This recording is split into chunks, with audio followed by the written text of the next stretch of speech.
Hey, come here. You like pro wrestling? We got a little something for you. Two fans, 3,000 miles away. We each been watching for more than 30 years.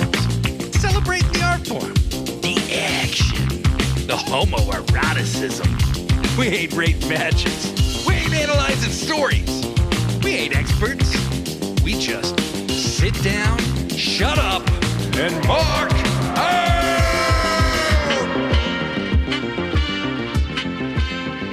Hello, everybody, and welcome to another edition of Sit Down, Shut Up, Mark Out, a pro wrestling podcast about pro wrestling. And I am joined once again by the returning Books and Bodyslams Books. Hello. Hello. Thanks for having me back. How have you been? I've been good. You kicked me off for like a few weeks. It totally wasn't me. It was totally not me. I asked you, are we doing this tomorrow? And you're like, I have terrible allergies. I can't do it. I did. And I canceled on everyone last week. Yeah, and that's fine. I had no that's voice. Fine. I brought Shane on. We had a good time. Everything was good, you know? My allergy medicine's no longer working. It's great. I mean, look, life is what life is. And sometimes it's very cruel. But we're glad you're back. I'm glad I'm back too. I got to ask you, in our group chat that we kind of both participate in this morning, I saw you name drop Buddy Landell. The nature boy, Buddy Landell. Right. What the fuck are you talking about Buddy Landell for? How did this happen? So Mr. Books last night, I guess, was watching old pay-per-views. And he had one of the Great American Bashes. It was when Sting beat Ric Flair. Uh-huh. And he goes, all right, I want you to watch this one. And I thought it was Ric Flair until they did a zoom up on his face and it was not Ric Flair. And I was like, who the fuck is this? And then they said this name Buddy. And I'm like, so did Buddy steal from Ric Flair? Or did Ric Flair steal from Buddy? And I just went down this rabbit hole of learning about Buddy and the Nature Boy persona. And holy shit, I just think Ric Flair liked that gimmick and was like, mine. Which I mean, basically, yes. That is what he did. Yeah. Makes me dislike him even more than I already do. So. However, as I said in the group chat, he did wrestle the original Nature Boy, Buddy Rogers, who created that gimmick, the OG, created the gimmick, did wrestle him in a battle of the Nature Boys and beat him, and Buddy Rogers co-signed him as the new Nature Boy. Why is that? I have no comment. Because this is like a stupid gimmick. The Nature Boy? It's so dumb. I don't like Ric Flair, so I automatically hate it. So I get it. If you've been watching wrestling less than, say, 30 years and you think Ric Flair sucks, okay? I know Ric Flair as Ric Flair today. So like. Right. And that sucks. And he does suck. Right. Ric Flair is a pathetic human being that I think sucks. I just want to be clear about that. But I grew up with the wrestler Ric Flair who was awesome in that time. Yeah. Well, I got to watch him lose to Sting, so that was great. That was cool. That's cool. Yeah. Oh, so you were watching 1990 maybe Great American Bash. I don't know. I know it was because Buddy Landell and Sting versus Ric Flair were both on that show. Oh, and there was, oh my God, and the Confederate gimmick. The Southern Boys, right? The Southern Boys? Oh, yeah. They come out with the Dixie. Yeah. And the bedazzled Confederate flag. Oh, yeah. I have thoughts. Antoine was pretty impressed that that was a poll. That we're talking about Buddy Landell. A poll. Yeah. Yeah. Yeah. I mean, so like you remember when we watched SummerSlam 1988, you saw superstar Billy Graham on commentary. I mean, that is who Hulk Hogan took his entire thing from, you know? There was a lot of homoerotic overtones in the commentary that night. And Larry Line 7 asks a great question. What the actual fuck does Nature Boy mean? I never really questioned it. And I wondered the same thing. It was a jazz standard song that came out, I believe, sung by Nat King Cole. Okay. And that is where the name came from for Buddy Rogers when he was a part of a wrestling kind of troupe that toured through the Eastern US. Yeah. So that is where the name came from. Still not sure how I feel about the gimmick, but you still hate it. No, I get it. I get it. Antoine says, I hate Ric Flair too. I wasn't a fan then. Well, fine, Antoine. Fine. Pippin, there's a lot of Ric Flair and MJF. There certainly is. There's a lot of there's a lot of Ric Flair and a lot of people. There's a lot of Ric Flair and Chris Jericho. There's a lot of Ric Flair. Shawn Michaels, he permeates the business. It's inescapable. Boston Jorge, I believe this is his first time in the chat. Their first time. Omega needs to show up on AAA television. I don't think so. Don't think that's going to happen. But nice to have you here watching with us. Thank you. Skewered Universe. Nature Boy means guy who wears big flamboyant robes, treats women like objects, then gets incredibly drunk at Florida restaurants and shit himself. It has, how phrases can change meanings over time. Ric Flair has evolved the meaning of Nature Boy, certainly, over time. So, you're learning about wrestling history.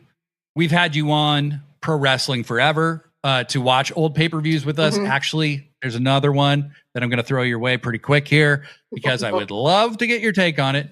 But just so you know, everybody, Professor Degree and I, this Monday, we are watching the movie Ready to Rumble. We are reviewing it.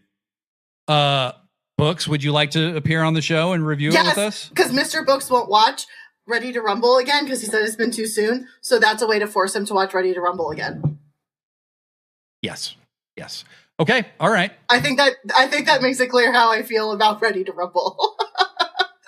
Antoine says, so Nature Boy was stolen from a black musician. How surprised is anyone? I'm not. I am not.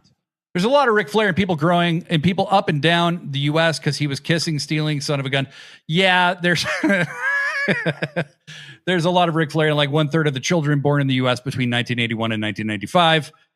Fuck you, Mama 2 times says, y'all can't make me hate Ric Flair, but Richard Flair is another story. That's yeah, exactly. See, I only know Richard, not like Richard Flair, right? Well, like, pathetic retired Richard Flair, right? Boston Aurier says, I'll crown your ass. If you want to coronate me, you're welcome to. No, I think that's from Ready to Rumble. There's so many things you could give me a crown for. So I'm interested. I'm not sure if you're insulting me or you're big up in me, but I'll take it really either way. I'll be crowned biggest complainer. Or biggest Ric Flair hater. There's that. I said it was a Ready to Rumble line. Oh. Oh, hey-oh. Ready to Rumble line. Okay, Boston Aurier. Okay. See, I haven't seen the movie. I never saw it, and neither did Professor Degree. What? None of us ever saw it. I've seen it, and you guys haven't. No. But you were WCW guy. Okay, hold on now. WCW in 2000, I was not a WCW guy. Okay. And anybody who was, holy shit. Like, what did you subject yourselves to? Like, wow. Skewered Universe, I'm not, I don't know what that means. Once Fleer is dead, I will praise him. Always never said. Look, he was my favorite wrestler when I was a kid. That goes a long way. Ultimate Warrior was also my favorite wrestler, and I disavowed him a long time ago. So, Ric Flair sucks. The man sucks. Sucks. Moving on. So, Monday, be prepared, because Professor and I will be the noobs, and Books will be the old vet who will be schooling us on this movie. But yes, and I highly encourage you to watch it ahead of time so we can all laugh about it together. It's real to me. It'll be a rip, rock, and good time. So, Books, shall we advance to our non-controversial subject? I'm ready. That we're definitely all not upset about. Okay. The stipulation, Books. It's the elite. No, let's call it what its new name. The Elite Stipulation. Because for some reason, it's only happening to the Elite. Well, yes, it is. It is targeting the Elite. That is true. It's targeted Cody. He fell to it because MJF threw in the towel. Hangman fell to it because he got a little too arrogant. I will say. And then he fell to MJF in a match. And now Kenny, his hubris has been invoked. Will he fall to it as well? Will he fall to it as well? Wow. I heard a lot of things said about this. The minute the 3 count hit on Mark Briscoe on Dynamite, which, by the way, great match, I pretty much knew Kenny was going to be the next guy in line. And then MJF attacked Mark Briscoe, and I knew we were going to see Kenny. And Kenny appeared. And then he challenges Max to a match right now. And Max says no. He says he won't face Kenny again unless. And I knew what was coming. The minute he said never again, I knew he was going to bring up the step. And the internet and everyone I knew basically had a very normal reaction to it all. No, they didn't. People fucking hate this stipulation. A lot of people really, really, really hate this stipulation. And I am inviting everyone in the chat to tell me how they feel about the stipulation. Because I seem to have been the only person I know who was like, oh, okay, that's cool. Books, you can't be in the chat. You're on the show. You can't be in the chat. You're on the show. So basically for me, I was like, Kenny's winning. It doesn't matter. Right. But we thought that too with Hangman. Yes, we did. So I am once again banking all of this on the idea that Kenny is winning. Okay. But I think it's like with Hangman, there was some doubt. I don't have a lot of doubt about this. Okay. They're going to do it at Redemption. It's been confirmed that they moved it up. I think Max is probably hurt. I think his knee is a lot worse than we think. Yeah. And they either want to give him some time off so he can do All In, or he's going to miss All In and he needs to take some real time off. And I think that's probably why it got moved. So I suspect that's the reasoning, but who knows? Who knows? We are getting a lot of love for this fucking here's movie my thing, because yes, because Ready to Rumble is awesome, unlike this stipulation, because it is lazy. It is dumb. It makes the babyface look stupid. And Kenny is supposed to be this god of pro wrestling, right? He's the cleaner. He's supposed to be the best bout machine, the best wrestler. And he's stupid enough to fall for this. Mm-hmm. When 2 of his fellow elite members fell to this. Matt Jackson and I were on the same wavelength, because I'm like, oh, fucking great, here we go again. Matt Jackson's probably like me and scarred. But let's do it again. Let's run it back 6 months later. But no, 3 months later, because that's how long it's been with Hangman. The chat's piping in. Blair Line says, that Family Guy skit where it's like, there's a magic baby born in Bethlehem and they all start killing each other. That's the stip among AEW fans. It really was. It really was. Boston Jorge says Kenny will transform once again for revenge. It's his time. Like, you're not going to beat Kenny 3 times. Well, that's another thing. Why? You cannot have MJF beat Kenny 3 times. Fucking Mama 2 times straight up says Kenny has to win or I'm taking another extended break from wrestling. I'm not lying either. I might take another break. Blair Line says, I don't like it. I didn't like it for Cody. I really didn't like it for Hangman. I mildly don't like it for Kenny. Yep. Piccolo's rings. I'm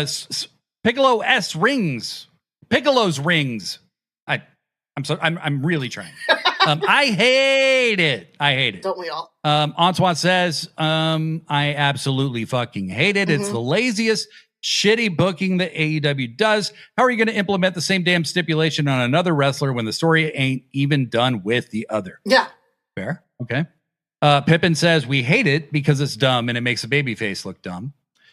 Bucky Mama 2 times says Max is really hurt. Always Never says, I like it. It makes it more interesting, adds a layer of intrigue. Tony Khan in continuing to be unpredictable. I would argue that it was predictable, though, because as soon as Max said something, I knew exactly where this was going. Antoine says he better be hurt. After a surprisingly good pay-per-view, they got lazy and boring. Yeah, I heard the word lazy from a few people. That wasn't really my feeling about it. My feeling about it was, this is Max's thing. If they just had like any old champion just doing this a lot, like I would say it's lazy. I get why people don't like it being done twice in the same year. That makes sense to me. I'm not a huge fan of that, honestly. It should be like a very grand. It should feel, if you're going to do something like that, I'll argue with Hangman, it felt big. With Kenny, it just feels like a rinse and repeat, especially when you look at the pattern. Which, if they're going for the story that MJF has taken out the Elite, fine, but I have MJF fatigue. So I really don't need to hear MJF go on and on about how he has taken out the Elite. My buddy Antoine here. Great. Kenny skips the entire line and once again puts his ego ahead of anyone. He needs to turn heel. He is too egotistical and he's an EVP and signed off on this nonsense. You're getting worked, friend. It takes people off the board to clear up room for more people to challenge instead of people clamoring for the same people to keep wrestling for the belt. Yes. But I think Kenny deserves to be a 2-time champion before retiring. Yeah. Without Kenny, without Kenny, there would be no AEW. It wasn't just the Bucks that Tony Khan wanted. No, not at all. No. And I think Kenny Omega, like, he is a one-time AEW champion. He hasn't been champion for like 5 years. Mm-hmm. Like, I don't really think he's actually put himself ahead of anybody ever in AEW. Like, he had one run on top and it was in 2021. I mean, in the beginning, it's 2026. He's let everyone else go. Like, it almost feels very Daniel Bryan-ish, put the belt on him before retirement. Kind of, yeah. Yep. I think it's like kind of his last run or something like that. And so the internet hates it. And that much I know for sure. What I'm not convinced of is that everybody hates it. Because if everybody hated it, the buy rates would go down, the viewership would go down, and it hasn't. Well, we actually don't really know. Because, like, it hasn't. Well, I mean, they did it on a pay-per-view with their biggest star to write him off, right? Yeah, that's true. And people tuned in, you know? So I think, there's people saying, fuck your mama 2 times. I think we get Hangman coming out to save Kenny from losing to MJF and losing his chance the same way. How long has Hangman, has it been 3 months? He's been gone since March. So yeah, about 3-4 months. Average paternity leave. Always never says unpredictable with who wins, not the actual stipulation. It's an MJF thing because he is a dick, but it is way too damn soon from the last one to Antoine Raphael's point. Fuck your mama 2 times says, and it'll set up Hangman at Wembley versus MJF. Larry Line, I will say that AEW is usually very receptive to fan criticism, but this stipulation has been very polarizing every time they do it, and they seem to always push ahead. That's what I'm saying, is like, people assume that everybody hates it, and I don't think that's true. I just don't think it's true. Well, no, because you have the blind supporters that are going to never criticize AEW, but there are also people who like it. Because I've been told 1,000 times that I'm wrong and that my opinion is stupid because I've been mansplained 6 different stories. Meanwhile, I gave 2 of the best stories that could happen from it. Doesn't change the fact that I still hate it, but I think we're going to end up with a triple threat at All In because the match this Wednesday will probably be a draw. That could be. I mean, I can't lie. I think Kenny versus MJF versus Will would be a huge draw. I still think Omega versus Ospreay at Wembley would be a huge draw. I don't know if MJF versus Ospreay would have the same. It'd still be a huge draw, but like Omega versus Ospreay is what people want to see, right? Like, so. Well, I mean, they're assuming that, yeah. And I want to see it, certainly. Always Never, most of my favorites never had titles, let alone get to do it twice, so I'm not as pressed, but I get why it bothers people books. Pippin, Max's thing used to be the Mortal Kombat style battle tower with him being the final boss. Right, he had a lot of muscle, he had a lot of people to throw in front of him. Yeah, that was true. So in order to get new challengers, we get MJF versus Kenny earlier when we know this was going to happen. Then Kenny wins. Then he goes All In and Will wins. Then what? So Ospreay versus Swerve, which has been I mean, you have a new champion, and he's never been champion, and you get to have a whole new set of matchups that for the title that you've never had before. that's what would happen after, if that's what you're asking. Plus, then Ospreay versus Fletcher would be good too, because that plays into their whole history. Right. So I think it does put more people in. Ospreay winning puts more people into the main event as opposed to keeping it on MJF. I never thought Kenny was going to hold it that long, because I don't think he's physically capable of the caliber of matches, and I think that's something that bothers Kenny. Right. Well, and at the end of the day, like Kenny is been teasing that he's close to retirement. I'm not sure how close he really is or not. I never believe anything Kenny says. No, Kenny's a master liar.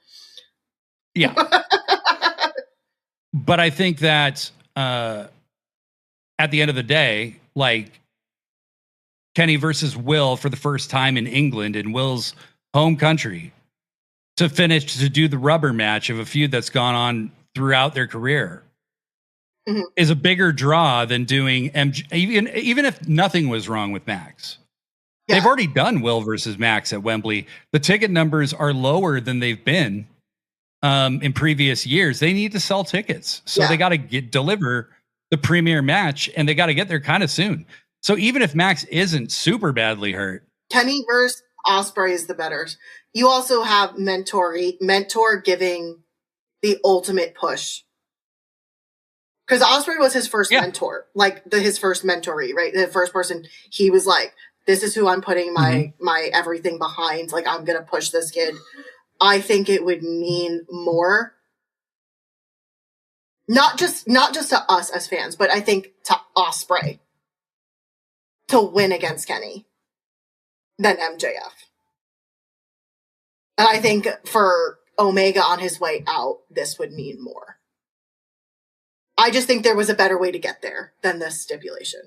Skewered says the only way this works, if Kenny loses, he immediately invokes his EVP powers and strips MJF of the title, and they have a casino gauntlet to determine Will's opponent for All In. Like I said, the only way out of this is for them to if Kenny loses, is for them to do what Cody never did, and that's to abuse his EVP powers, because that's what people wanted. So, Blair Line says the only way I would genuinely enjoy the stipulation being used in AEW again is if MJF is the one who has to face it. If he's out of the world title scene and a babyface offers him the stip. Yeah, and I think we might actually get that at some point. I mean, it seems like you got to turn the screws on MJF at some point. We also, I think, need a break from MJF in the world title scene. He's 30 years old and has won it 3 times. We're going to have MJF fatigue very quickly. I kind of already have it. Yeah, I think he's going to be gone by the end of summer, probably. I mean, I assume not from the company. I'm like as a break, because the man has the Double or Nothing logo tattooed on him. I think he's made it very clear. But if he wants a long career within AEW, he needs to take some time. He needs to step away for a little bit. Michael Allen Lewis says, to be clear, I think it's going to be a time limit draw, so Kenny won't win, but he won't lose. So all 3 will be in the main at Wembley. I hope. I personally am not a huge fan of the idea of a triple threat as the main event. I think there's too many cheap finishes you can do with a triple threat.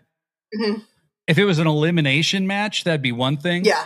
But I want to see a one-on-one conclusive victory for Will Ospreay in front of his home country.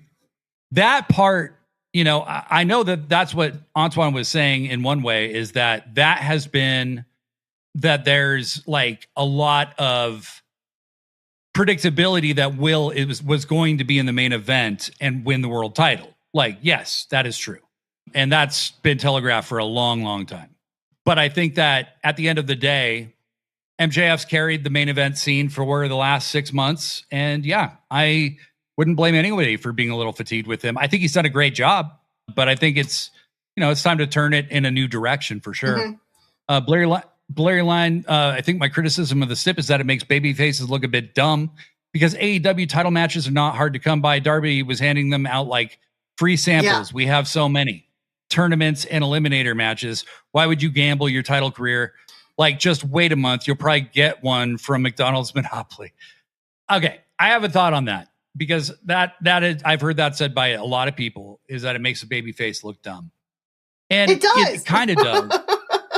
But the reason why I don't really struggle with it the way others do is athletes are very hubristic. They're very full of hubris. And so when somebody says, oh yeah, no, you can have a shot at this, but you have to put your entire ability to ever challenge for this belt again, it challenges their ego. Well, if you're not scared of losing, then and it's kind of playing on that kind of egotism of an athlete to like, what, are you scared? Are you scared you're going to lose? Well, if you're not scared, then why not put your entire, and people fall for it because they don't want to look like cowards in some way, right? Like if you're challenged to that stipulation and you say no, it's so, I understand what people are saying.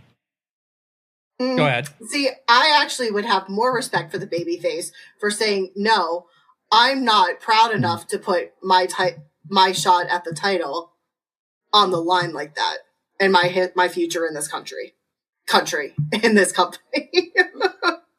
Because I thought that's where Kenny was going to go.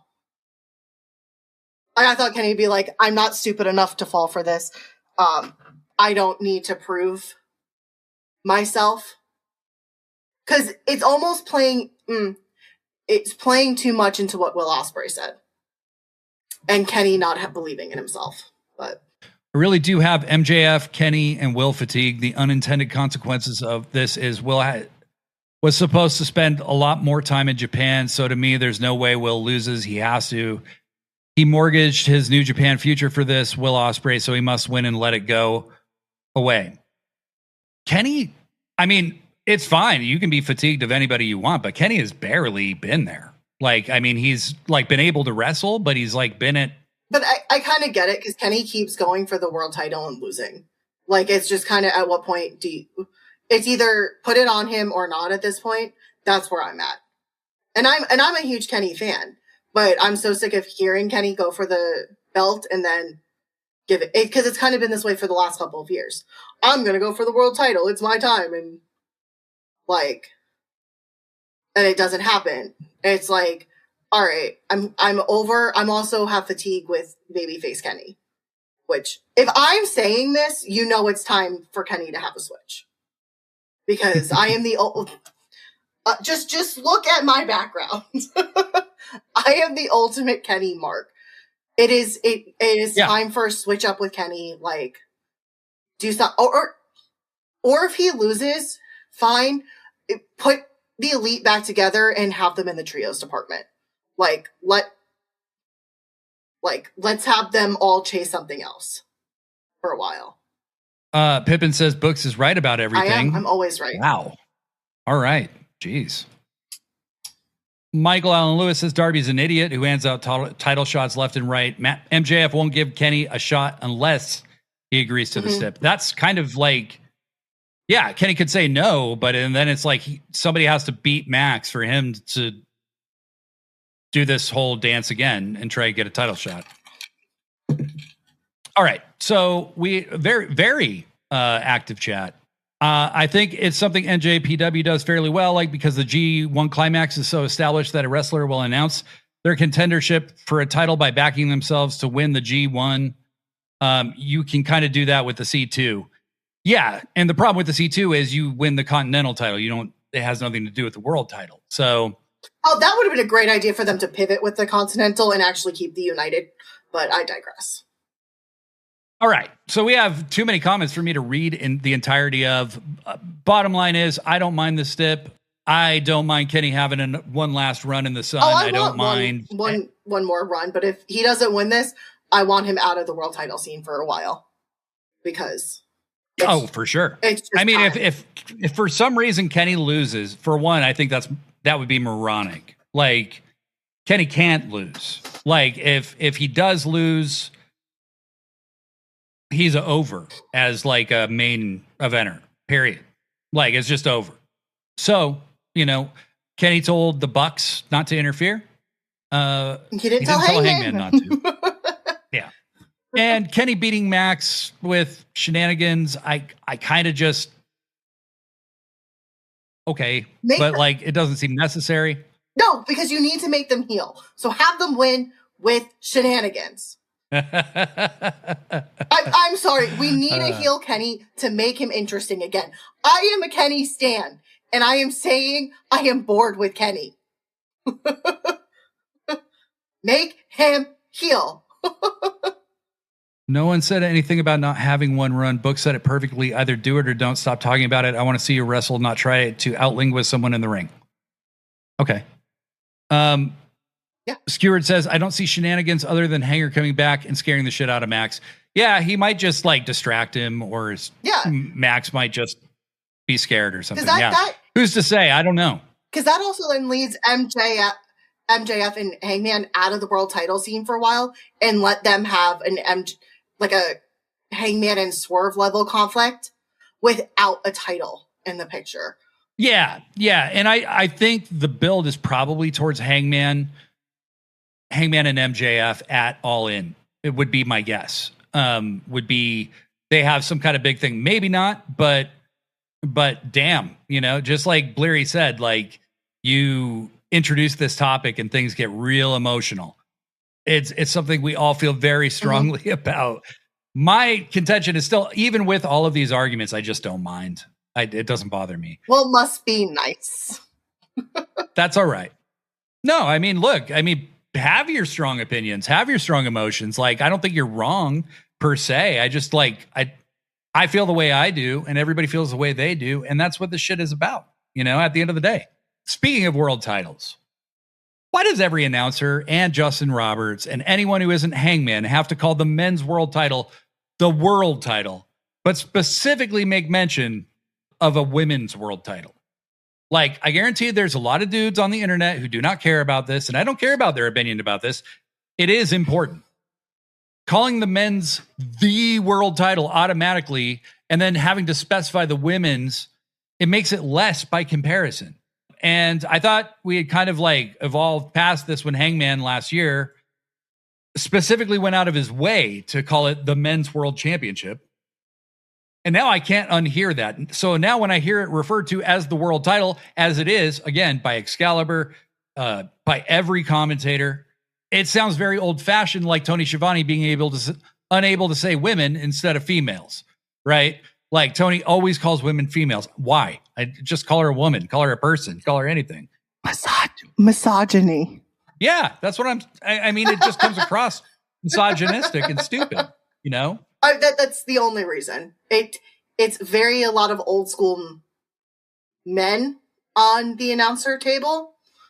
And it's just, I think if we had younger blood on the announcer's table, it would be different. So put some respect on the women in AEW, make the distinctions clear. You already don't feature the women in an equal way. You could at least make the effort to put their titles in the same category as the men's in terms of prestige.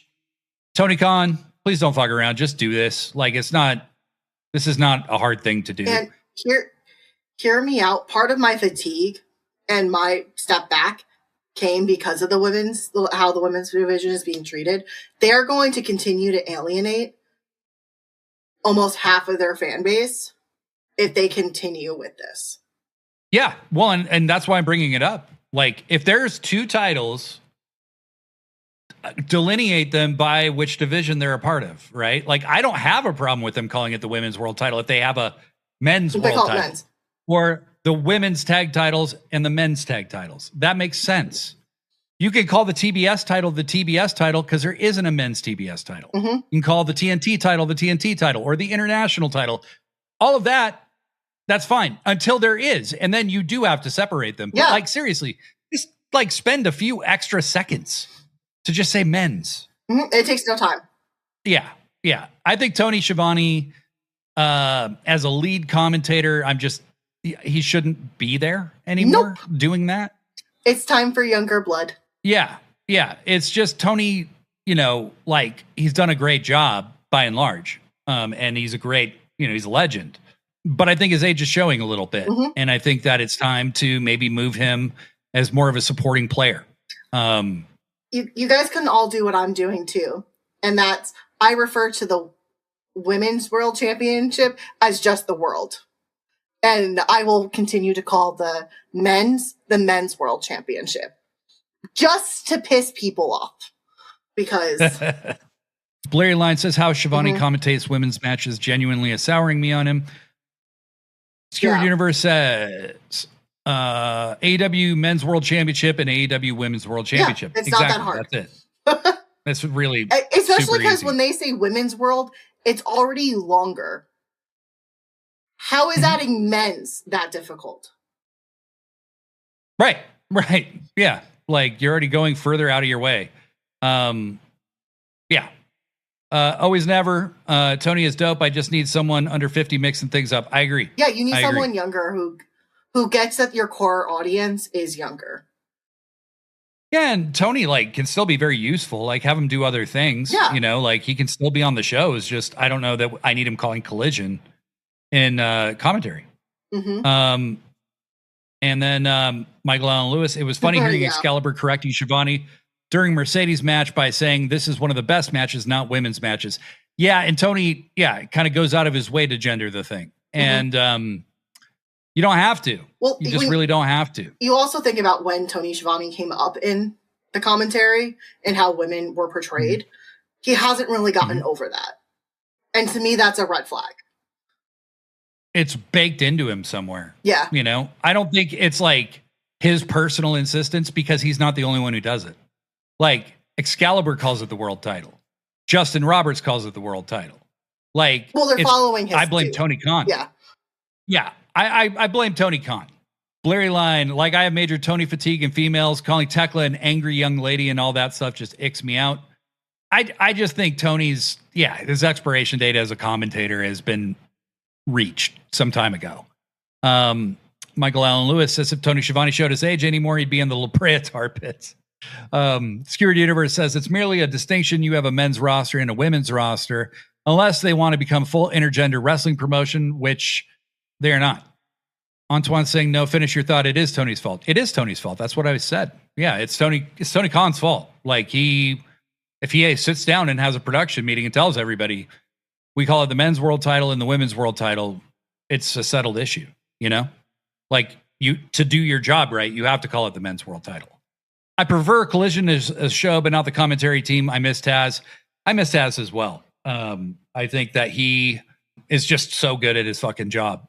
And I have a lot of emotional connection to Tony Schiavone in the sense that I appreciate that he came back to wrestling. I appreciate how much I know he's personally sacrificed his own life to do for AEW because he does a lot behind the scenes too. But at the end of the day, I just think his time is come and gone. Just like I had to say about JR when I was feeling that way about him, you know? And JR's time is definitely come and gone. And I think Tony's has too. 2026, Tony is around 2019 JR. Not as cranky though. JR sounded like a guy who hated the product that he was calling. And that he could throw his weight around in the commentary and kind of bury stuff. And that actually kind of pissed me off as a fan. It's dude, you're making way too much money to be throwing little hissy fits behind the desk. I actually wrote an email to it. AEW. It was there's a lot of people you could employ that would do a better job than JR. And he's coasting right now. And it's not cool. It's just not cool. You don't like the Young Bucks style or you don't like somebody's style. I shouldn't be hearing that in your commentary, you know, do a good job. The commentary should be unless it's playing up a story, should be kind of non-biased in that sense. Antoine says, man, JR was bad at first. LOL. Cranky. Thank God he calmed out and stopped that. Your commentary should reflect your love of the wrestling you were calling. And just a desire to present the company in a good light that's paying you so much money, you know? How can you act like CM Punk was out of line for what he did if JR is on commentary kind of half burying some of the shit that he's calling, you know? Yeah, JR's ego was definitely getting in the way of him doing a good job in the early days of AEW. I'm so glad he is not the play-by-play guy anymore. Always never time to break out the glasses. I will after. So we got actually several other things to get to here, Bucks. I'm ready. I don't think anything other than one other thing will be that controversial. So the women's division, let's talk about that real quick. Survival of the fittest match. It was the main event of Dynamite, which was cool. Yeah. I don't remember much more happening for the women other than a Mercedes video package in the first hour. Am I wrong? Nope, that was it. That was it? Yes. Yeah.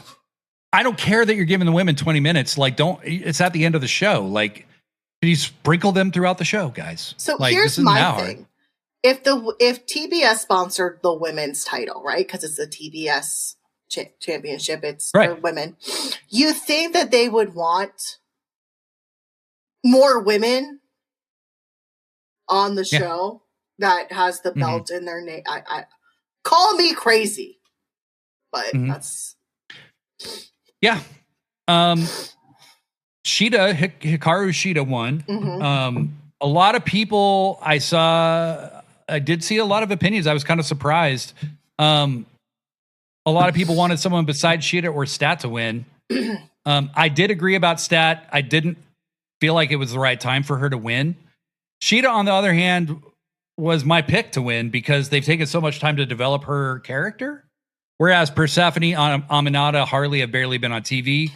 It was cool to feature Micah, but there was no way she was going to win. I mean, realistically, it was cool that she was in the match, though. I did like that. Yeah. You know, Persephone, Aminata, Harley, they've just barely been on TV. Which makes no sense, but... Well, right. Aminata came back 3 months ago with the neck brace off, finally. And she had one match, and then she hasn't really wrestled almost at all, except to qualify for this match. It's just weird. I love that Shida won. She's the second woman behind Stat to win both the TBS and Women's World Championships. She's only behind Toni Storm as the most decorated champion in the AEW Women's Division history. But the thing I loved most about this match was the on-screen evolution of Persephone. Oh, God. This showed us that she will take advantage of any opportunity against absolutely anyone. She eliminated Harley and Aminata. Now, if you want to talk about making baby faces look stupid, let me take a minute to explain something that I noticed in this match. Stat was like, how could you do that to Harley? It's an elimination match, Stat. Like, you would have had to pin Harley if the last two of you, if it was down to the two of you. Stat has no real character right now. So just why are we surprised? Because I'm not. I saw Stat do that. I said that tracks because I was just like, Stat, like, that looks stupid. When you're in the Royal Rumble, right, and somebody eliminates your friend, you don't, like, why would you waste time getting mad at No, them? you go after them. There's a... And if your friend doesn't get eliminated, that means you're going to lose. Like, what the fuck are you talking about? It's funny. As soon as Persephone started working with Harley, I go, oh, she's eliminating Harley. Because, like, I've watched one too many Rumbles, so I know how it goes. So I don't know why Stat was shocked Pikachu face. Yeah, and Antoine brings up something here that I say has to be acknowledged. Survival of the fittest, what an absolute horror it was. They had less than 25 minutes, 4 roll-ups. They were treated terribly in like some throwaway main event. I think the first 3 eliminations were pretty bad. Like, they were all just weird roll-ups. That's like how you book a Divas match in 2006. These are professional wrestlers. You know what I mean? If you want to do one roll-up finish, okay. But like 3 in a row? Like, that wasn't the greatest. And they all happened like bing, bang, boom. And I know they wanted to get down to Persephone and Stat and Shida. Start the match earlier, you know? Give them some real time. Or not have had the Kenny segment. The Kenny segment could have been about 2 minutes of him just accepting. It could have been shorter, I agree. But I also think that I saw some people say that they felt that the Kenny segment that should have not been the last segment. No, it should have been Shida. It should have been Shida. Shida winning should have ended the show. But Shida winning, unfortunately, has nothing to do with next week. So you're going to spend the last minute you have on television promoting your next show, which is next week's Dynamite. And well, so they Kenny accepting, could set something up for next week with Shida. They could. They could. I mean... They could. And next week's show, I mean, in fairness, looks amazing. Like next Dynamite looks like just packed to the gills with cool shit. I am excited for it. Bleary's okay. It feels weird that we had Shida win, but like per se, stat is the actual thing coming out of the match. I don't think so. Honestly, I think it didn't feel weird to me because Stat and Shida had an ongoing story, right? Stat had already beaten Shida. Shida got a cheap win over Stat. That makes sense. She's a heel, right? She's kind of developing into this heel. Persephone helps her out, but really the whole match, like Stat and Persephone were going at it, right? So when Stat pins Persephone, they were very clever in the way that they didn't show Persephone walking up the ramp. And I assumed she was gone, right? And then, she has the belt and she hits Stat while she's locked into submission. Shida never really appears dominant or triumphant, right? She gets an assist to get a win. And Shida can move on and take on challengers from all over, whereas Stat now has a program with Persephone that they can both go into. I think it actually benefits Stat, to be honest. And Shida being tied up with Stat perpetually, I don't see what more there was to get out of it, really. Well, I actually have a fear with Shida. I have a feeling Willow's going to be back soon, and they're going to immediately go into Shida versus Willow, and Willow is going to win. Because they never seem to really do any, that seems to be what Shida is there for. Because it's happened one too many times. So hopefully Willow moves beyond the TBS title. We don't need it. Like, she's already won it twice. Yeah, I mean, Mercedes versus Willow would be your next biggest thing for a pay-per-view. Like, there's so much history with those two. And I think there's a very good chance that Willow's going to show up in the gauntlet this Wednesday. I think that's why they're running video packages. They're being vague about when they think she's going to come back, other than soon, right? But Willow said in her promo package, I still haven't shown that I'm the best, but I'm ready to now. I think she shows up in the gauntlet. She probably wins the gauntlet and faces Tekla at Redemption. And I'm not sure if she wins or not. But I think Mercedes versus Willow is just as big a match as Tekla versus Mercedes, I just don't want that for Tekla. Like, I want Tekla to get that all-in moment because I think she deserves it. But she's earned it for sure. Yeah, no doubt.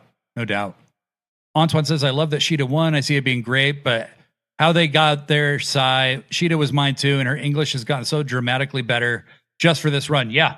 So, Shida surprised me because she's been off of TV so much, so I really didn't remember. So I went back and watched, and I was like, holy shit. I'm confused why the TBS strap title is rarely defended on TBS. I like Shida having a character and getting the strap, but my heart wanted Aminata so that she can get some promo time. I wanted Persephone or Aminata. That's who I wanted with my heart, but my gut told me realistically, Shida. It just felt like it had to be Shida, kind of. I didn't think they were going to put it back on Stat right now. I think they kind of know Stat needs something. Yeah. But yeah, we're not sure what yet.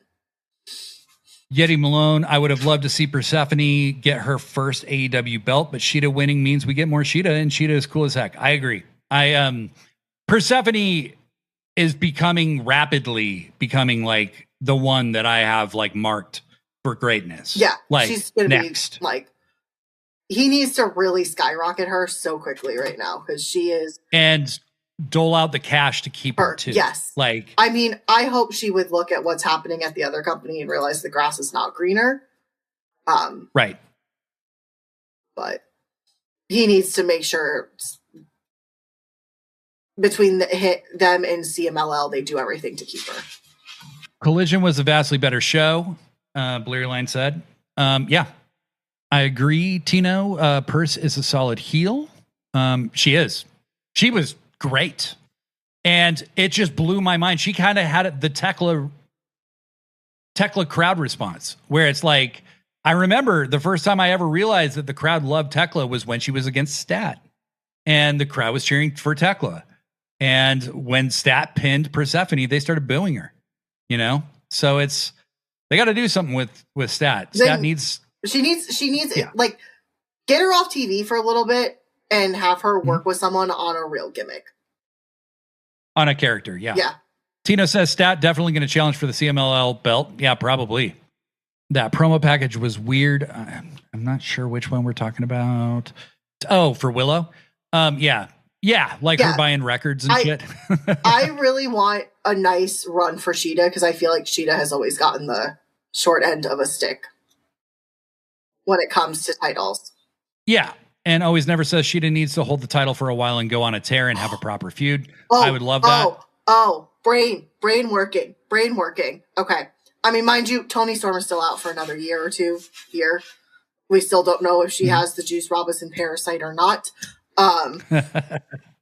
Because, mind you, I don't think Toni Storm needs a women's, the world title. Imagine if you build Shida up to be this, like, a great TBS champion, and then Toni comes back.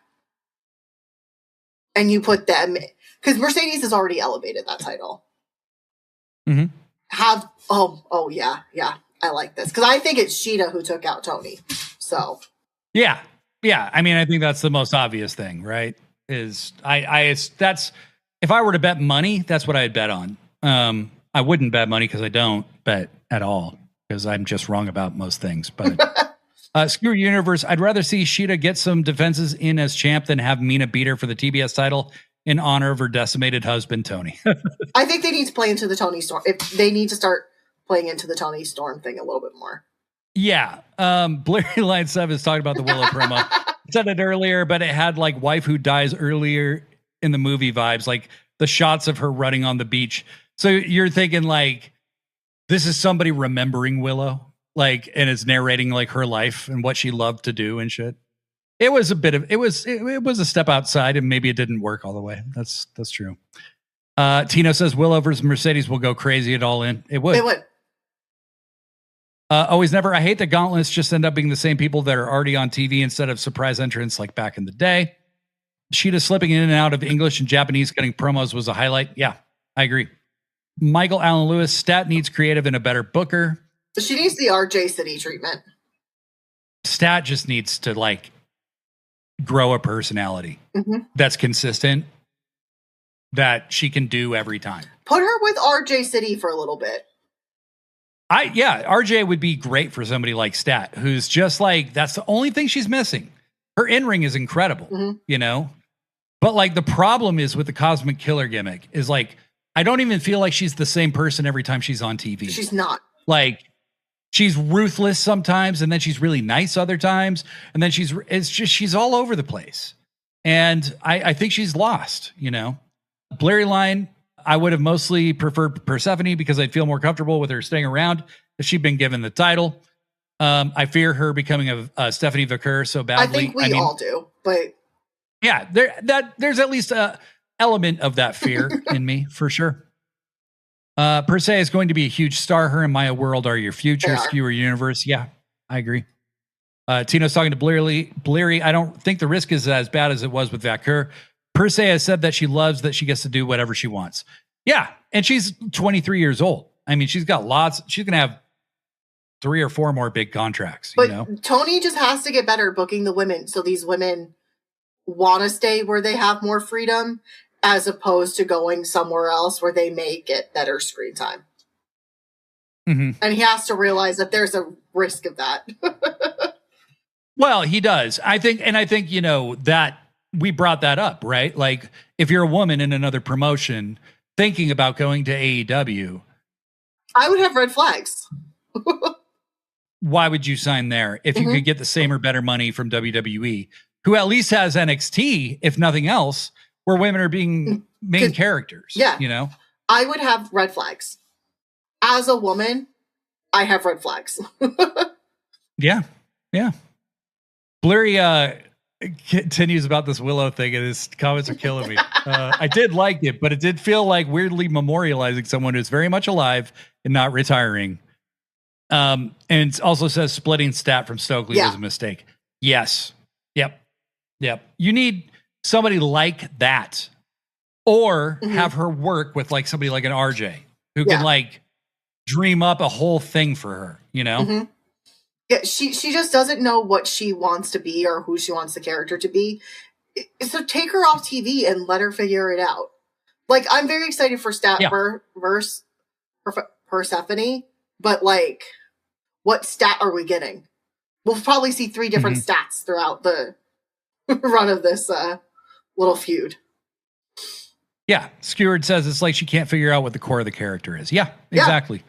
And some people really have struggled with that, you know? Like, I know as a musician, when you write your own bio, it's really important. It's a really important document, right? But you're so in what you're doing, you don't know how to write a bio about yourself. You know what I mean? And that's what that kind of reminds me of how Stat's struggling right now. She doesn't know how to separate outside of herself and look at herself and go, this is what this character needs. Yeah. She does need like a timeless person. She needs a persona. Like that's why she needs RJ. She needs we need another timeless gimmick for Chris so she can actually separate herself and the character. Yeah. It doesn't seem like she knows how to like completely commit. Yeah. Always Never Stat was cut from Stoke way too early. Yeah. I don't know if like Stoke had, I have no idea what the deal was, but Stoke disappeared for a long time after that. And Stat didn't, you know, she just turned babyface again. So I feel like it was a Stoke issue. And then he came back and he was managing FTR. Well, maybe he said, you need a new gimmick, and she got mad. Who knows? Who knows? Michael Allen Lewis says Persephone's time with AEW boils down to how much she loves CMLL. Yeah, I hope you're right. Blurry Line, I think in my honest opinion, you have her do a program with Per Se, have Per Se win, write Stat off for a little while, not a huge hiatus, but enough for her to return to feel like a new chapter. Yeah, I agree. I like that. I think that would be very, very good. Always Never. The More Than a Woman gimmick and gear was my favorite. Strong, motivated, badass. Yeah, I agree with you, actually. I think going back to the alien thing was weird. I don't think it helped. No. Tino says Purse loves CMLL. Michael Allen, crazy idea. Instead of having RJ City doing Death Rider creative, have him write exclusively for the women. That's a great idea. Yeah. It's a great idea. And that's what Tony Khan needs. Tony Khan needs someone to write and book the women's division for him because he doesn't know what the fuck he's doing. At least on All Elite Wrestling TV. And he certainly doesn't know how to pivot when a change is needed in the women's division. He'll just hold the whole division up until he can get back to the thing he wanted to do in the first place. Yeah. So huge moment for Persephone. I'm happy for Shida, and we'll see where we go from here. But hopefully it involves the TBS title being on the show more. Athena and Maya World are going to be the first 2 women in the gauntlet that's happening this Wednesday. They both won matches. We had 3 women's matches plus some segments on Collision. One was a squash, to be fair, but we still had 3 matches. Yeah. Collision loves women. Collision's doing a much better job. They need to switch the TNT title and the TBS title. Well, because the rumor is that it's TBS who doesn't want women on TV now. I don't think anyone knows what the fuck they're actually saying anymore. I don't think that anybody knows for sure what the deal is. I think there's a disconnect from both sides to some degree, at least. Yeah. And so, yeah, Athena and Maya both won the chance to be 1 and 2 in the gauntlet. Makes perfect sense storyline wise. Your friend BJ is in the chat books. Hi, BJ. Thank you for Future Shock Wrestling Pod. Thank you for being here. Sup, guys? Excited for the main event of Beach Break next week? We'll see. Me too. I'm also excited for the Casino Battle Royal. I'm also excited for Kyle Fletcher and Takeshita. I mean, it's a crazy show. My cousin said I can help, know all about writing bios. I make up a new one every time a job asks for a certificate or degree for a job. It works great for a legal clerk. All right. Antoine says you create more problems, LOL. How about my homewoman, Rena? Yeah, she looked great against Athena. I don't know that much about Rena, but it was great to see her. Also to see ELP again was awesome last night. Loved him and Fletcher. But yeah, Rena really, really impressed me. It was great to see Shingo and Teton get to wrestle again too. I'm just a huge fan. Tino says, super excited for Kenny to never be able to challenge again. Why would be mean to me? Wow. You were not here earlier, Tino. That is clear. Oswald says, this gauntlet has me at odds with myself. I truly have no idea who will win. They typically throw in a surprise.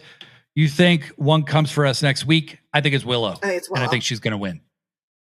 I think there's a 50-50 chance that Willow comes out, wins the gauntlet, and beats Tekla at Redemption.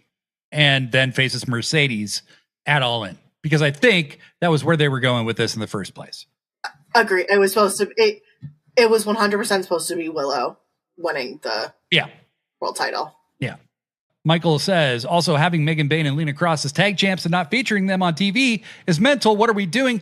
At least in that promo on Collision, they said, where are all the tag teams? Well, I've been wondering the same goddamn thing. Where did all the tag teams go? You know, and they named off a bunch of other people who were not there. Tino says, yeah, sorry, I got other stuff going on. I know you do. How dare you? I know you do. All right. How dare you? Tino, the guy who calls me short, who's shorter than me, and significantly so. But yeah, Tino, we had a very emotional discussion about the Kenny stiff. I don't want to talk about it. Yeah, I don't think anybody does. I think Pippin left because we were talking too much about it. Shivani calling ELP kid did crack me up like he's 40 years old and has been wrestling 21 years. Yeah, I know. Michael Allen Lewis, we don't need 20-minute Death Rider matches on both shows every week. Other people aren't getting time. Wow, it's funny you brought that up. Antoine says, I don't get it. They did more with Forbidden Door after the pay-per-view. This might be something I hope he considers in the future, that it does not end with the pay-per-view. There is a dead period for New Japan until the G1. It's the perfect time. And there's a bunch, and it's starting in the US as well. So we could have a lot of New Japan crossover. Antoine, that promo made things look worse, or is it just me? Divine Dominion because there are no challengers? Yes. I mean, they're pointing out the obvious. I mean, I think they're trying to say there's a reason that there isn't, is because we've scared them all away. But it doesn't look great right now. It just doesn't. Tina says, sorry, I brought it up. Don't be sorry. Seriously, it was just funny. Yeti Malone, Blade has short energy. Tino does. Okay, Yeti Malone, why are you always fucking with me? My buddies and I got emotional talking about Kenny possibly retiring, Future Shock Wrestling. And Betty the Bear's with us. Hey, Almina has a new tag partner every other week, and the women's pool is so shallow, unfortunately, for the tag division. Pair Thunder and Mina and just stick to it. Stick to it. Thunder isn't doing that much in AEW. You know, Mina needs somebody else. Somebody else, I forgot to read, I think it was Michael Allen Lewis, said, you can't tell me Tony Khan doesn't hate Mina because the only win she's ever gotten on TV was against Marina a little while ago. It's just, there's such a mishmash of how the women are used. You know what I mean? You guys are really cool. I'm really glad we can talk about this without somebody being in the chat like, well, you guys got to understand the reason is because of TBS. They're all in my comments. So are the New Day coming into dethrone Divine Dominion? Probably not. Bleary Line says, my maybe most contentious opinion, but I don't have Mox fatigue and never have. Must be nice. I think that's a lot of people. Real quick, I do just really quickly want to talk. We're going to talk about Lio Rush. And I'm only saying his name one time because I don't want to hear me. Lio Rush. And show up. Okay. Lio Rush. Please stop. He's going to show up at your place. That's fine. You want to hang with him? Yeah. Is he a good hang? Yeah, he's fun. Yeah. We talk about the voices in our head and how they talk to us. I think our friend Leo is the breakout star of the year, to be 100%. honest. 100%. The cameos in the big matches, the cameo. Antoine makes a great point. We haven't agreed about a lot in this episode, but he says, right, keep playing, Booksy. You would die first in the movie trailer. Exactly. See, I'm too actual smart for that. I watch one too many horror movies. I'm getting in the car and driving far, far away. I'm not dropping my car keys. None of that. I'm running. Always never in Skewered Universe both say, he knows. Tony Montoya, he knows. Skewered Universe says it's fine. Michael Allen Lewis, the rain.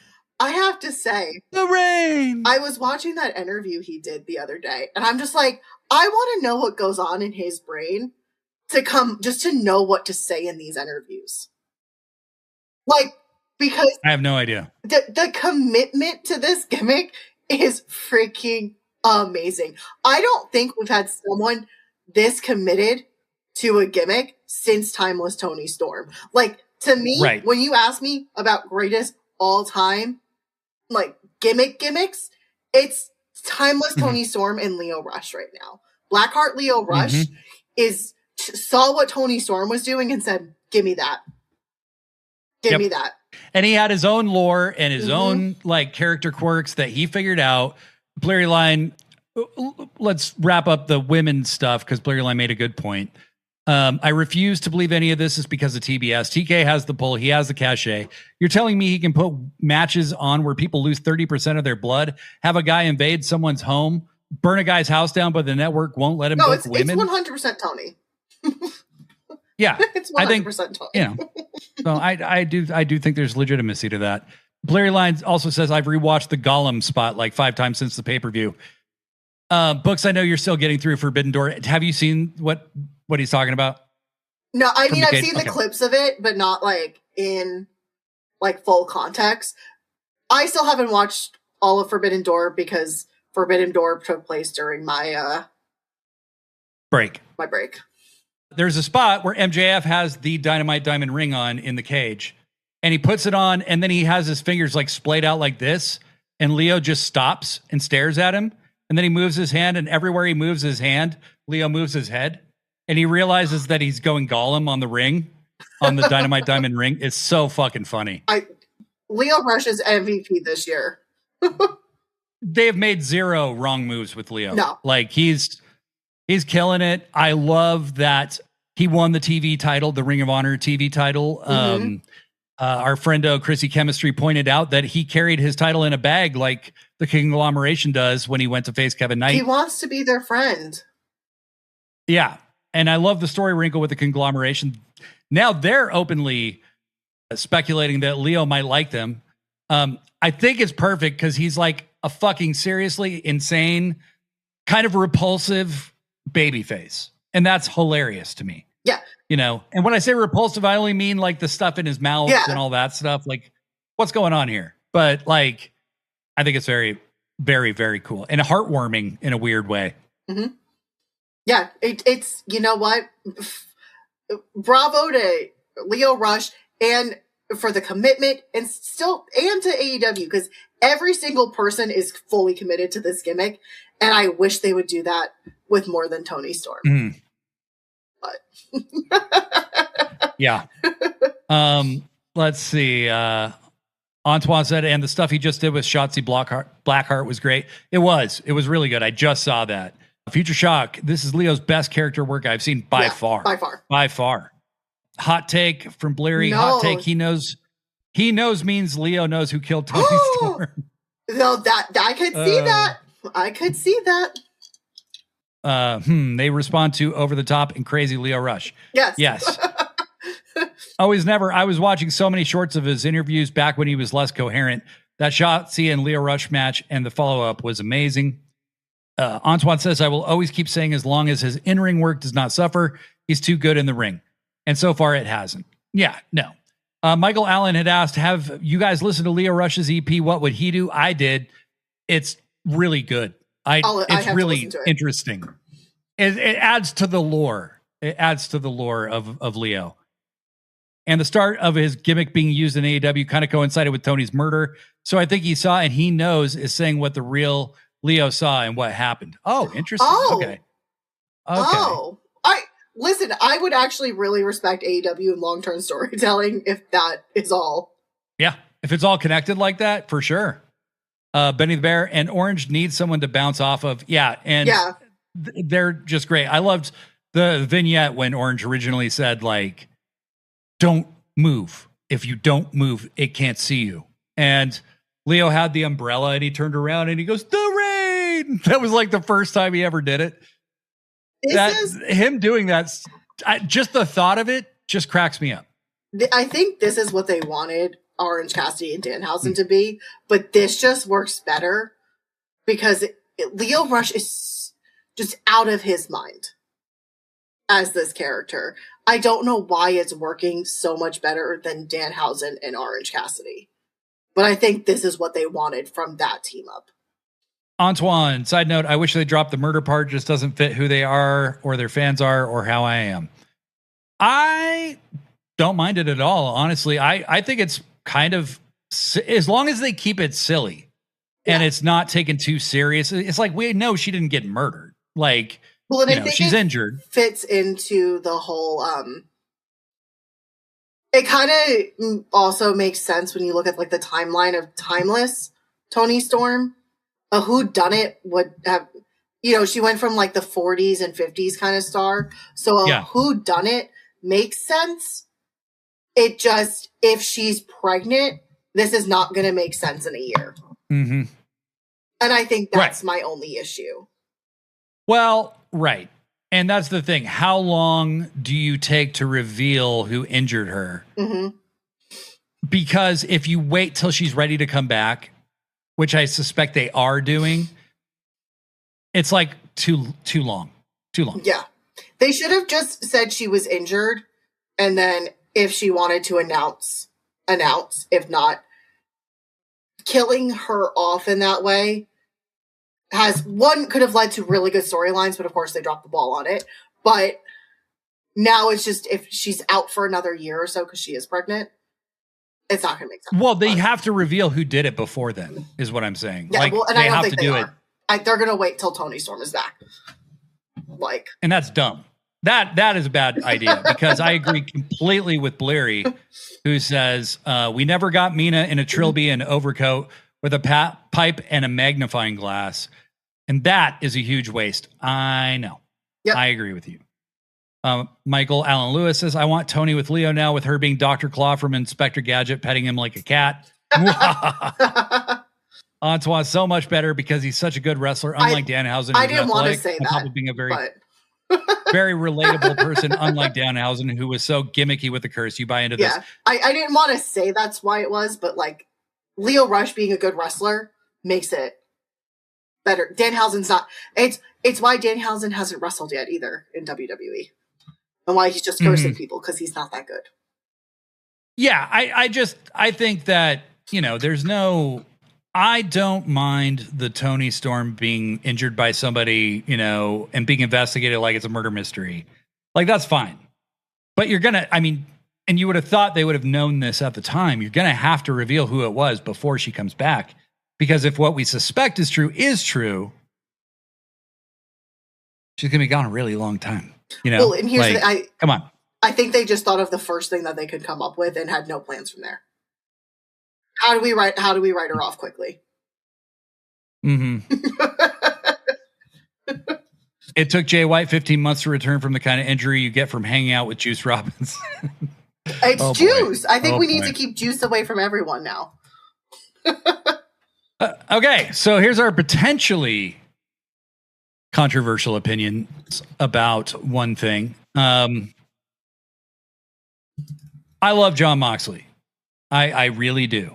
It's not that I don't like him, but I don't need a 20-minute Death Rider match in every episode of every show AEW produces. Jon Moxley is on every single show, except for Collision this last week for whatever reason.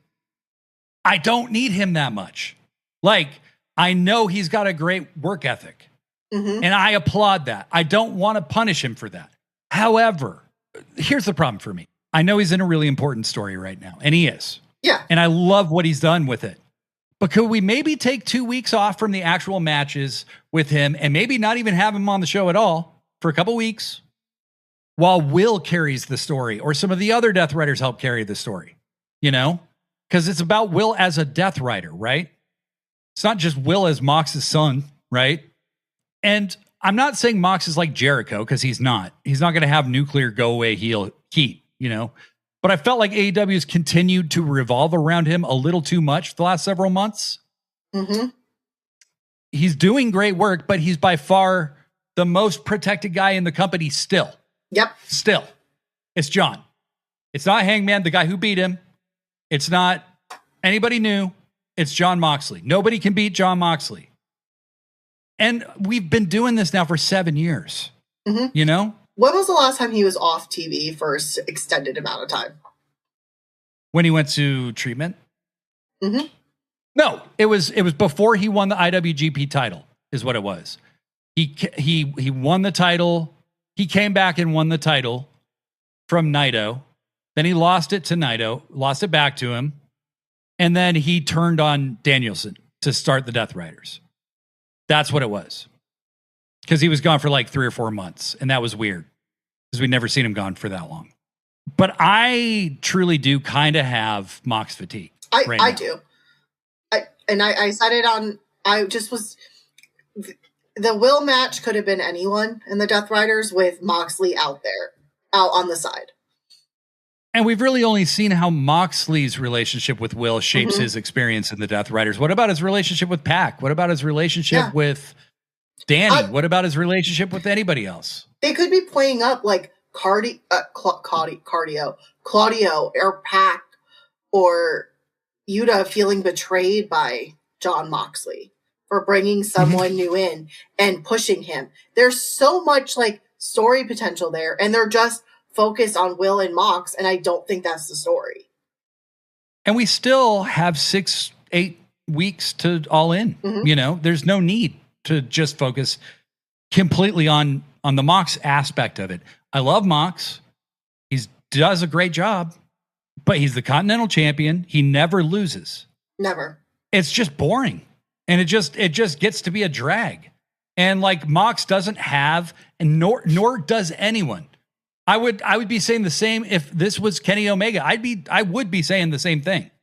Like, you can't make one person, the entire company revolve around one person. And if you think this company doesn't revolve entirely around Jon Moxley, you are deluding yourself, because it does. I mean, just think back to a year and a half ago. Like, we all had Death Rider fatigue. Like, he somehow managed to turn it around, but there's still so much that could happen with that storyline and make it interesting. But it's like, God, I need a break from Moxley. I just need a break. And I don't need a long break. I just need a short break. Yeah. Like, give me a couple weeks. But we're sitting here going, how can we get more women? How could we get more women on the show? There's Jon Moxley. I'm not kidding. I thought about this really hard. 20 to 25 minutes on both shows every week. That's not an exaggeration. It's between promos and a match. That's how much time you spend on Jon Moxley every Dynamite and every Collision. It's too much. Yeah. It's just too much. And there's all this talent not getting used on the men's side even, you know? Like, can't find something for Brody King to do? Can't find something for... Yeah, there's so many other women matches. But there's also so much more talent in the Death Riders. Why is it always Jon Moxley? Right. Use a time you were going to use on Jon Moxley and make it a Marina match. Let's see what the chat says about this. Antoine says, "Amen, Blade." Tino Ibarra says, "Keep talking, Blade, and they're going to do a Death Riders pay-per-view like the NWO one back in the day." Don't give Tony. Did you watch Sold Out with us? Did you watch a Sold Out with us yet? Books? No. Because if not, you're gonna. No. You still owe me a Scott Hall pay-per-view. He'll be on it. Okay. He'll be on it. Well, then I'm all for it. Antoine says, and I'm going to say it on behalf of someone who thinks the same. Why are STP being used as a stepping stone? All I'll say, they have been. I mean, there's no doubt that that's true. When Mox is gone from AEW, weird shit happens. Mox carries AEW's ancestral dirt and they lose power without him. Not for 2 weeks. Just don't buy it, Larry. I don't buy it. But that is a nice way to counter. And you were right, Blade. Antoine said, at least also give a mini conclusion to it. He's by far the gem of the company who's treated that way, but okay, take a step back, please. Yeah. Benny the Bear agreed. Danny and Wheeler aren't getting any younger either. I love Pac, Mox, and Claudio, but come on. Yeah. Antoine said he can end up doing the opposite of his intention, stunning growth, stunning storylines, because they have to include him. Yeah, but that's how I feel. Why is no one else in that group being pushed besides Will Ospreay? Well, yes, and also like Yuta and Danny really aren't any farther along than they were when they started in the Death Riders, you know? And part of that, I will say, part of that is on them, you know? Like, They haven't become more compelling necessarily. No, I had high hopes that at least Danny Garcia would be compelling, but here I am still hating Danny Garcia. So, and once Wheeler shaved his head, like the hair thing was gone, and that was kind of what he was coasting on. Let's be honest. Yeah. Why do we never see his relationship with everyone else, or better yet, Marina's relationship to the Death Riders? Yeah, I think if you want to make the Death Riders interesting, which, quite honestly, good Lord, like the Death Riders occupy so much space in AEW right now. Yeah, do something with them. Yeah, Michael Allen Lewis explains my thoughts on this very well. Jon Moxley is one of the most compelling wrestling characters in the game, one of the best ring guys, and I don't care. You've burnt me out on this guy. Yeah, that's what I'm saying. That's exactly what I'm saying. I literally said I know how good he is. On Wednesday, when him and Will were coming out, I was like, I just don't want this to be Jon. I said, I'm sick of Jon. Like, and that's words I didn't have, like, the entire Jon Moxley being world champion, belt in the briefcase, that story dragging. I never once was like, I'm sick of Jon Moxley. And it could just be a combination of all of this, but I'm just like, oh my God. Like, I don't want to see Jon Moxley. And I don't like that feeling. Because he is one of their best talents. But yeah. No, nobody likes that feeling, you know? Tino Ibarra, I was there when he came back with the IWGP title in Indiana, which is how much I love AEW. I went to that disgusting cesspool known as Indiana. There is a lot of Midwest hatred for Ohio and Indiana in a certain part of our friend group, people from Detroit, it seems to me. That's me in Long Island. Antoine, you're from Long Island? No, I'm from Westchester. You're from Westchester. I was like, you're not from Long Island. Oh, right. Oh, got it. Yeah. So does everybody from New York, don't they? Yeah, we all hate Long Island. It's literally the actual armpit of America. Antoine, it can be a paint by numbers drag. There's such a thing as too much of a good thing. Mm-hmm. Michael Lewis, 2 whole years, and the only character development in the Death Riders is Claudio has a lucha mask and Pac has more hair. And Yuta has less hair. Yes. And Tino Ibarra says it's even longer counting the entrance for the Death Riders. Yeah. Antoine said, me and Blade were having this same discussion a year ago, but it's not a break from the Death Riders. It's a break from him. As a man who is an ally, he should be taking a step back. I wonder what Renee thinks. Renee might have blinders. I mean, I think sometimes your partner has blinders. I thought last year we would get a break from the Death Riders and Mox. I thought they were going to break up. I thought they were going to plastic bag Mox. And now they're teasing, they definitely at the end of Forbidden Door are teasing the Death Riders turning on Will. They teased that for sure. Just with some awkward timing. I'm hoping that the turn with Will is also on Mox for them feeling betrayed. Because if you're going to make Moxley a babyface, don't have him in a heel group. Look at this. Look at this shit. Blade's talking about Mox fatigue when he takes up 4 hours of internet airtime every week. God damn. Little stiffsky here this fucking week, you guys. Jesus Christ. I'm kidding. I love you. Sure. Oh my God. All right. I really thought that was a hot take because I'm very moxed out. I'm a lot of things out. So I would like some fresh life into AEW because it kind of has felt repetitive for the last few months. Yeah, I could see that. I mean, I can see them pivoting in certain ways where they went a direction that's a little more familiar than where they were going to go. Such as Mercedes winning the Owen instead of Willow because Willow got hurt or whatever. Tony knew how to pivot for that. Tony's not a good pivoter, and that's something he needs to learn. He needs to go to some therapy and learn to, one, give up some control, but learn how to let things go and move on from that. Yeah. Blurry Line brings up a good point. I think that's what we're waiting for. What we're waiting for happens at All Out. They kind of established that it's the pay-per-view where those kind of brutal turns happen. Yeah, that's true. I mean, that's where they initially turned on Danielson, All right, last thing. The Bang Bang Gang is back. Okay? Fucking guns up. All right? I'm so fucking outrageously happy about this. Did you forget how good Jay White is on the mic? Because I did. And I was like, holy shit, I forgot how good Jay White was because it's been like a year and a half. Insane. That promo was crazy. You could tell he's been waiting for that moment for a long time, you know? And this guy is a edgy baby face that could easily be a heel whenever he wants. My one complaint with all of this is that I get where they're going with this. Jay White, leader of the Bullet Club, you know, Nepo baby over here, ender of the Bullet Club. You have Kenny and the Bucks sitting right there. There's so much crossover. If they don't get pulled into this somehow, when at the end of the day,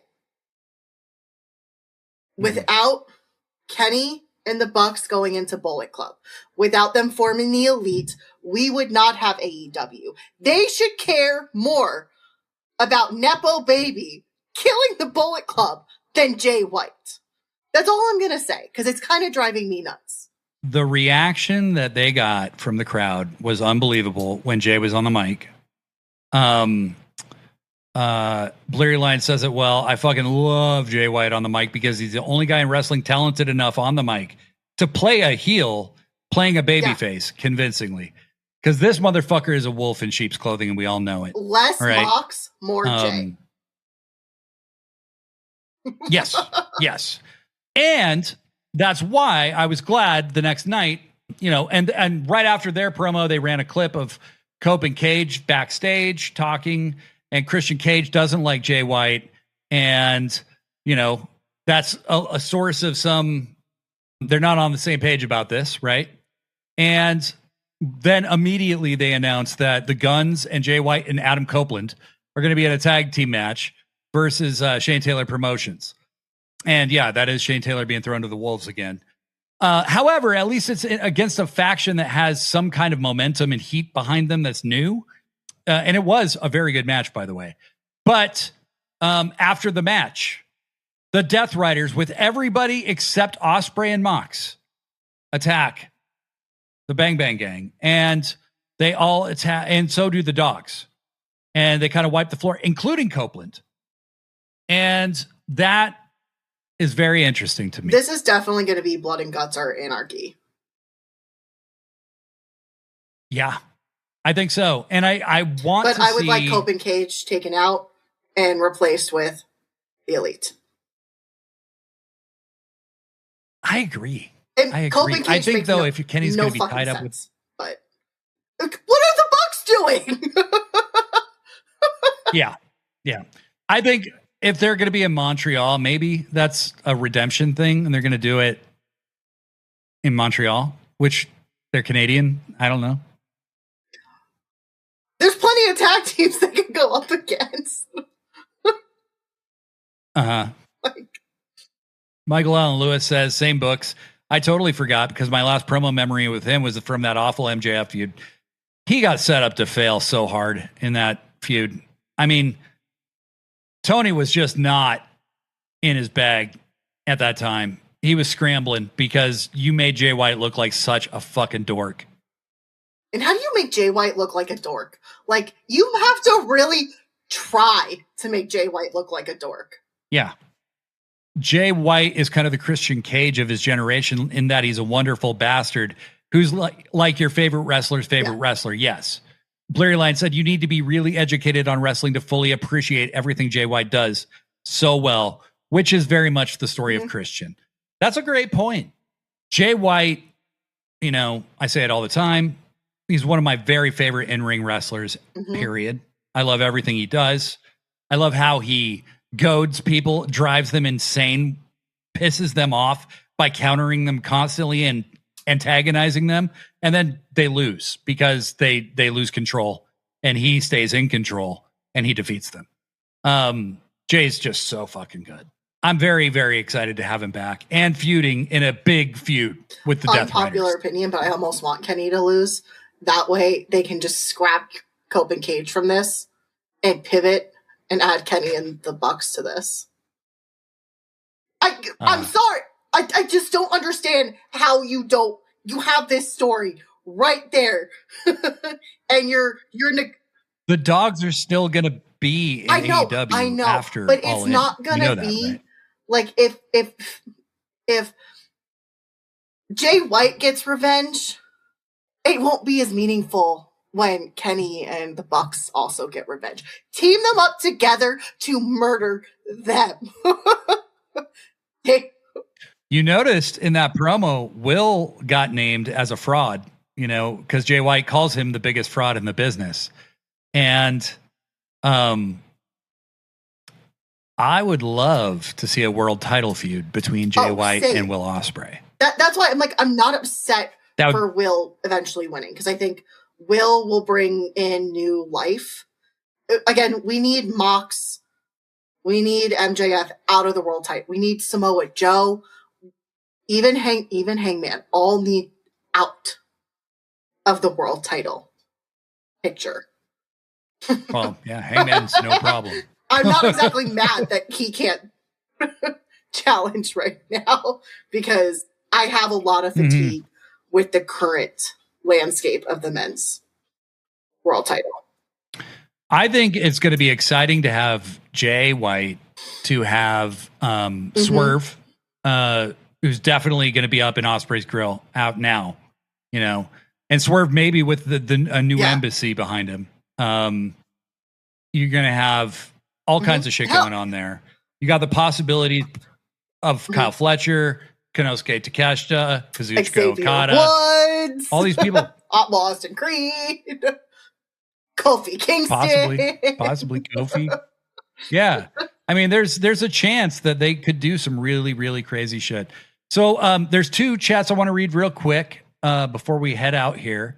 Thank you all for hanging out with us on our supersized episode here. There's a lot to discuss, and we got it all in, folks. On my chest.